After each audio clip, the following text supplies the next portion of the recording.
আমরা এখন আছি মেন সুন্দরবনের ভিতরে। সকালবেলা প্রায় সকাল 6টা বাজে। এখন এই এত সকাল বেলার ভিতরে মেন সুন্দরবন দেখার জন্য দেখেন কত ট্যুরিজম আসছে।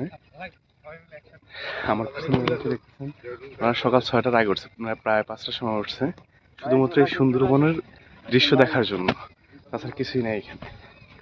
তাও অনেক ভালো লাগছে। প্রায় 4 কিলো হাঁটতে হবে আমাদের, মোটামুটি 4 কিলো যাইতে হবে, আবার ব্যাক করতে হবে 4 কিলো। হ্যাঁ, ইতিমধ্যে আমরা শরম লাগে রে ভাই। হ্যাঁ ওকে, ইতিমধ্যে আমরা সুন্দরবনে একদম গহীনে ঢুকে গেছি, যেটা হচ্ছে যে জামতলী বীজ বলা হয়। একদমই সুন্দরবনের সুন্দর সুন্দর গাছের ভিতরে। সাথে আছে আমাদের বড় ভাই। এই তো পাখির ডাক। ভাই কিরকম লাগতেছে? হ্যালো, কি অবস্থা, কেমন আছেন ভাই? ভালো আছেন না? সুন্দরবন কিরকম দেখলেন? এই যে আমাদের কি জানেন সুন্দরবন কেমন দেখলেন? এই তো সাদে ভরপুর আমাদের রুচি চ্যানেলের সামনে। রুচি চানাচুর কেমন লাগলো? অনেক ভালো।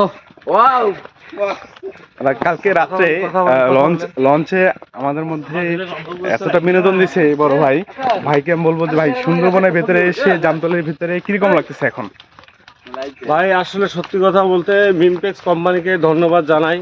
আজকে আমরা এখানে আসছি, আমরা অনেকটা এই বনের ভিতরে ঢুকে গেছি, আতঙ্কর কিছুই নাই। বন আমাদের ভেতর ঢুকে গেছে। হ্যাঁ, ওই যে এক ভাই বললো বন আমাদের ভিতরে ঢুকে গেছে, ওটাও হইতে পারে। ভিজিট হলো খুব ভালো লাগতেছে, আবার একটু ভয় লাগতেছে। যাই হোক, যদি কেউ কোনো সমস্যা পড়েন আমাকে জানাবেন। বাঘে যদি আক্রমণ করে 1 সেকেন্ডের জন্য আমি থাকবো না।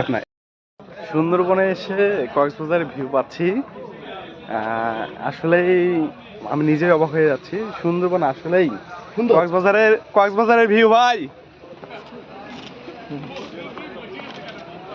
দেখেন আমার পিছনে কত ট্যুরিজম আসছে, আর সুটটা অনেক সুন্দর।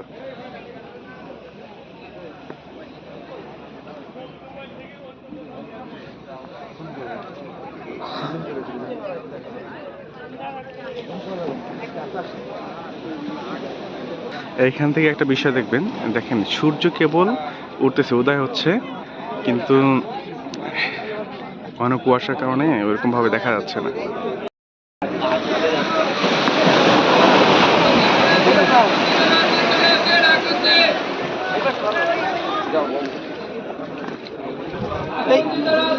ওই ভাই ছিল যদি